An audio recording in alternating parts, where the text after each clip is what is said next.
ডিসেম্বরের মধ্যে খাদ্য সংকটে পড়ছে দেশ। পরিস্থিতি ভয়াবহ হওয়ার শঙ্কা করছে বিশ্লেষকরা।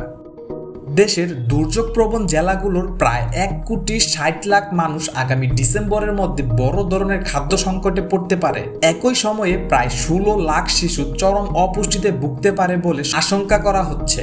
সম্প্রতি খাদ্য মন্ত্রণালয়ের খাদ্য পরিকল্পনা ও পরিধারণ ইউনিট FPMU এবং জাতিসংঘের 3টি সংস্থার যৌথ বিশ্লেষণ প্রতিবেদনে এই তথ্য উঠে এসেছে। বুধবার সকালে রাজধানীর আগারগাঁওয়ে চীন মিত্র সম্মেলন কেন্দ্রে খাদ্য মন্ত্রণালয় এবং জাতিসংঘ খাদ্য ও কৃষি সংস্থা FAO, ইউনিসেফ ও বিশ্ব খাদ্য কর্মসূচির WFP এর যৌথ উদ্যোগে integrated food security phase classification IPC শীর্ষক এই প্রতিবেদন প্রকাশ করা হয়। প্রতিবেদন অনুযায়ী দেশের 36 জেলার মোট 9,66,00,000-এর বেশি মানুষ খাদ্য নিরাপত্তা পর্যালোচনা করে দেখা গিয়েছে বেশিরভাগ এলাকাতে ঝুঁকি দ্রুত বাড়ছে।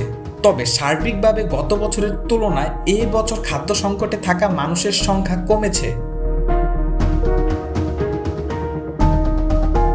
সবচেয়ে ঝুঁকিপূর্ণ এলাকা কক্সবাজারে মানুষ, বিশেষ করে উখিয়া ও টেকনাফের 30% খাদ্য সংকটের সম্মুখীন।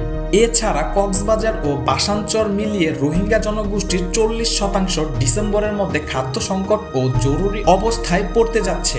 দায়ী ও কারণসমূহ হিসেবে উল্লেখ করা হয়েছে অর্থনৈতিক মন্দা, জলবায়ু বিপর্যয়, তহবিলের অভাব, অপর্যাপ্ত স্বাস্থ্য ও স্যানিটেশন ব্যবস্থা এবং খাদ্য বৈচিত্র্যের অভাবকে প্রধান কারণ হিসেবে চিহ্নিত করা হয়েছে।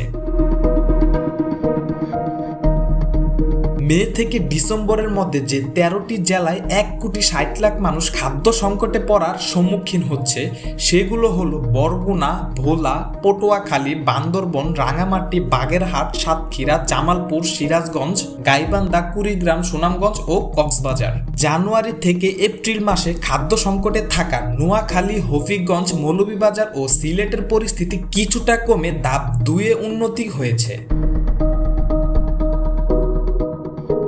অনুষ্ঠানে প্রধান অতিথির বক্তব্যে খাদ্য মন্ত্রণালয়ের সচিব মোহাম্মদ মাসুদুল হাসান বলেন, IPC প্রতিবেদনের সঙ্গে আমরা দ্বিমত পোষণ করছি না। সমস্যা রয়েছে। বিভিন্ন কর্মসূচি গ্রহণের মাধ্যমে খাদ্য নিরাপত্তাহীনতা কমানো হচ্ছে। ইউনিসেফ বাংলাদেশের প্রতিনিধি রানা ফ্লাওয়ার্স সতর্ক করে বলেন, অপুষ্টিতে আক্রান্ত শিশুরা পড়ালেখায় অমনোযোগ দিতে পারবে না এবং শিশুদের পুষ্টিতে নজর না দিলে বাংলাদেশ অর্থনীতিতে শক্ত অবস্থানে দাঁড়াতে পারবে না।